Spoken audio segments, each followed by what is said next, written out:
It's no secret that Android smartphones come in all different sizes, shapes, and prices. But if you're looking for a flagship device, the recipe is typically pretty straightforward.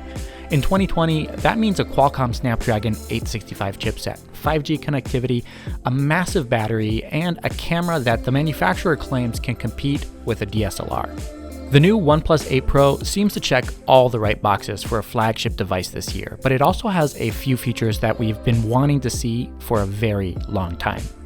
Let's start things off with the basics. 8GB of RAM with 128GB of storage, check. A more expensive model with 12GB of RAM and 256GB of storage, check.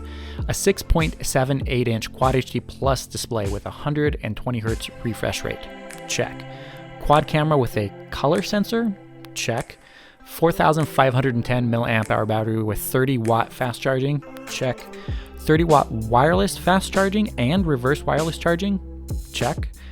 An official IP68 dust and water resistance rating, check. While those last few features have been included on flagship devices from other manufacturers for about a half decade or so, they're features that have been sorely missed on previous OnePlus devices, giving the competition the upper hand when all other specs have been the same or even better on OnePlus devices. So does this mean that OnePlus is finally able to compete on a level playing field where the OnePlus 8 Pro can truly be measured up in every category against the best smartphones of 2020? Let's find out. I have to say that this is one of the first times that I haven't been disappointed that a manufacturer hasn't dramatically changed the design of its phone. Holding the OnePlus 7 Pro and the new 8 Pro side by side, there aren't really that many changes to set them apart. The new phone is slightly taller, but besides that and the fact that they've swapped out the pop-up selfie camera for a hole punch one, there's really not much else that's changed. The buttons are all in the same spot, and you still get a centered camera module, and the phone's fit and finish feels as good as it ever did. The new Glacier Green Hero color is more blue than the name implies, but it's absolutely gorgeous and really shows why Samsung dropped the ball with its color options this year. And to put it all into context, we need to start things off with the phone's price. The OnePlus 8 Pro sells for $899 for the base model, or $999 if you simply can't live without 12GB of RAM and 256GB of storage, placing this phone squarely in the same flagship territory as Samsung's Galaxy S20 lineup. Of course, OnePlus didn't simply just bump up the price and call it a day. So what are the features that have been added in to justify the steep price increase? The first is wireless charging, something that OnePlus fans have been begging for since the original OnePlus phone hit the market. But the company didn't just slap in a regular Qi charging coil like any other manufacturer would. In true OnePlus fashion, the company developed a proprietary fast charging system which delivers a 30-watt charge. To ensure that the phone's battery doesn't undergo too much stress, the phone also includes two charging pumps, which step down the charge current from 20 volts at 1.5 amps to 5 volts at 6 amps by the time it gets to the battery. Of course, this also means that in order to take full advantage of the phone's maximum wireless charging speed, you will need to shell out an additional $70 for the official OnePlus wireless charger. The good news is, though, that the phone still works with any old Qi charger that you might have lying around. The other hardware upgrade that finally lets the OnePlus 8 Pro compete with other flagship devices is its official IP68 dust and water resistance rating. It's also one of the reasons why the pop-up camera from last year's 7 Pro didn't make a comeback. Other than that, the OnePlus 8 Pro has the usual upgrades that the company's been focusing on for the last couple years. Like any other flagship smartphone this year, this device comes with 5G connectivity thanks to the new Snapdragon 865 processor. Verizon customers do get low-band and millimeter wave support, but 5G is limited to low-band on AT&T and T-Mobile. As for performance of the chipset itself, it's honestly pretty spectacular, especially since OnePlus has gone the extra mile by including LPDDR5 RAM and UFS 3.0 storage to ensure that there's no bottlenecks along the way. The model I have only has 8GB of RAM, but that's more than enough to keep nearly a dozen apps in memory. And if you want to make sure that your favorite apps are always loaded up and ready to go, you can also lock them into memory as well. But the only major upgrade that you can actually see is the phone's 6.78-inch Quad HD Plus display. On its own, the AMOLED panel is absolutely gorgeous, with incredible viewing angles and a peak brightness of 1444 nits, making it the brightest display that I've ever tested on a smartphone. On top of that, you also get 10-bit color reproduction and HDR10 Plus support, which gives it incredible color accuracy and dynamic range. But to give you the best experience possible, they've also upgraded the refresh rate to 120 Hz with a 240 Hz touch sampling rate. Now, we've seen this before on Samsung's latest devices, but the difference here is that this amazing refresh rate can be done at the full resolution rather than stepping things down to full HD. The only real drawback to the display is its curved edges. While they give the phone a sleek and modern look, the curved glass makes using the phone more difficult than it should be. Since OnePlus's palm rejection algorithms aren't nearly as good as Samsung's, typing can be frustrating at times, and tapping icons or buttons close to the edge of the screen can be infuriating. On top of that, you also get excess glare from the curved glass when watching videos in landscape. If you're new to OnePlus devices, you need to know that the custom Oxygen OS skin on top of Android 10 is probably the best software experience that you're going to find. It's simple, clean, customizable, and most importantly, extremely fast. Personally, I could easily trade Google's Pixel build of Android for Oxygen OS any day of the week, especially this year since OnePlus has finally ditched its custom shelf to the left of the main home screen and replaced it with the Google feed.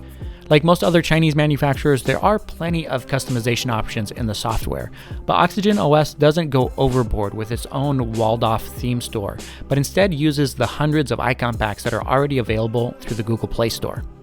When it comes to its cameras, OnePlus has always been a step or two behind the competition. This year, the 8 Pro delivers the best camera experience that we've ever seen from the company, with a quad camera setup on the back, highlighted by two 48-megapixel sensors for its standard and ultra-wide cameras. But you also get an 8-megapixel hybrid zoom camera and a unique color filter camera. OnePlus went all out this year with a top-of-the-line imaging sensor from Sony for its main camera. While you can set it to capture images at 48 megapixels, the main setting switches things over to 12 megapixels since it allows more light to be captured by the sensor. The resulting images are fairly impressive, sharp, and quite colorful.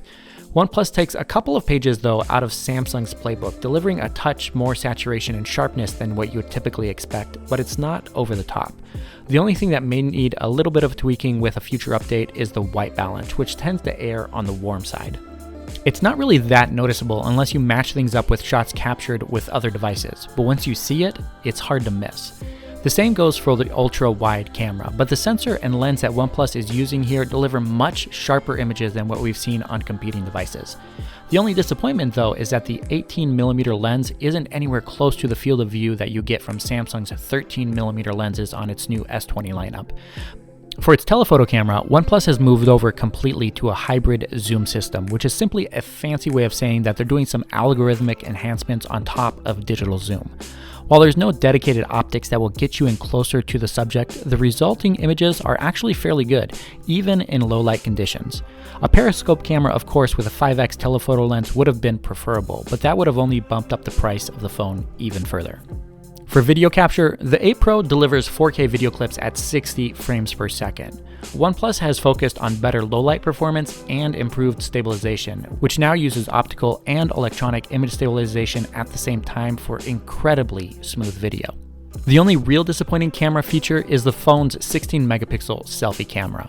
Not only is it limited to 1080p 30 FPS video capture, but the lens isn't quite as wide as what the competition has to offer. This forces you to squeeze in tighter with your friends or family while taking selfies together, or simply it cuts out the background a lot more than it should. On top of that, the images simply aren't nearly as good as what we've seen from other competing flagship devices this year. And that brings us to the color filter camera, but honestly, there's really not much to say here. The camera allows for a unique monochrome color filter, which makes the images look like they were captured in a post-apocalyptic wasteland. The results are definitely intriguing, but it's not something that you're going to use more than a few dozen times over the lifetime of the phone.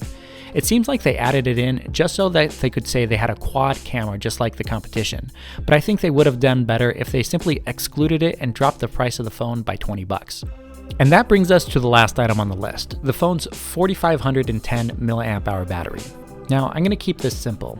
Even with the phone's 120Hz refresh rate turned on for its display and running on a T-Mobile 5G connection, I was never once able to kill the phone off in a single day, while even averaging between 6 to 8 hours of screen on time. While the OnePlus 8 Pro is by far the best smartphone that the company has ever built, it's also the least compelling device that we've seen from them in a very long time. There's nothing fundamentally wrong with the phone itself. It's a flagship device with specs and pricing to match what the competition has to offer. But the company has lost sight of the fact that many people have flocked to the brand simply because they weren't willing to pay the premiums that other brands were charging. And adding insult to injury is the recent revelation that the phone is $100 to $150 cheaper in markets like India and China. But the question is, should you actually buy this phone? Choosing between the OnePlus 8 Pro and the Galaxy S20 lineup is a hard choice, but the 8 Pro, in my opinion, does come out ahead thanks to its refined software and overall experience. That being said, personally, I'd actually go with the OnePlus 8 and save $200. There's no real reason why you shouldn't buy the OnePlus 8 Pro for $899 or $999, but if you're still holding true to OnePlus's core value of offering incredible value with its flagship smartphones, this device here simply isn't for you, and the OnePlus 8 might be the better option.